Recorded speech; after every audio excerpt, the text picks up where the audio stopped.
Amtrak journey? It was pre-Amtrak, but I lived on the east coast of the U.S. at the time and traveled up and down the east coast to Florida to visit my grandparents. And I was 9 years old and traveled by myself overnight on the train from New York City to Fort Myers, Florida. That was my first train ride. It's more than romance. It's the best possible way to travel if you have the time. You hope that President Biden can bring his love of trains to bear on Amtrak's future. The fact that he's in the White House, is that already something for someone like you who's loved travelling on the railways for so many years, that you've got an obvious lover of trains actually in the White House? It's a wonderful change. It's a dramatic change from his predecessor who frankly didn't care. There is a bit of a sense that it doesn't always get there quite on time. Is that a fair criticism? The reason for that is that with the exception of the Boston, New York, Washington line, everywhere else in the country, Amtrak operates on track owned by the private freight rail companies.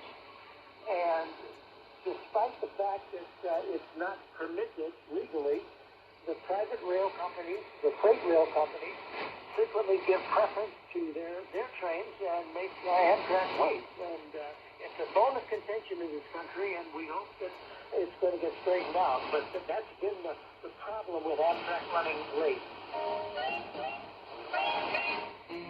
People listening in this country won't really have a concept, I guess, of what those huge distances being travelled are like in the United States, those multi-day Amtrak journeys. What are they like? They're glorious. I really believe that. I have been traveling that way for a great many years. It's a 3-night journey from one coast to the other. It's an incredible country, and there's a great deal to be seen. There's a northern route that goes across Montana through the Rocky Mountains in the north. The California Zephyr is Amtrak's most scenic train. It runs from Chicago to Denver to Salt Lake City and then on to the Bay Area. And it's a glorious trip. That is my favorite, and I think it's Amtrak's most popular route.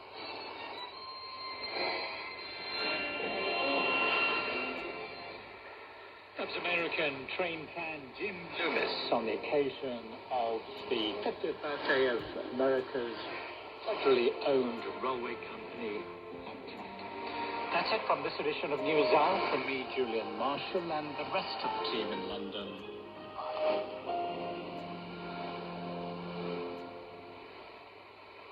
This is the BBC World Service, where Harriet Gilbert brings us the next World Book Club. Miss Jane Neal met her maker in the early morning mist of Thanksgiving Sunday. Is the detective mystery still life by Louise Penny? I sat down and I created a village I would choose to live in and characters I would want to hang around with, because I knew it would take me a few years to write the book, which it did. World Book Club, Sunday at 14 GMT.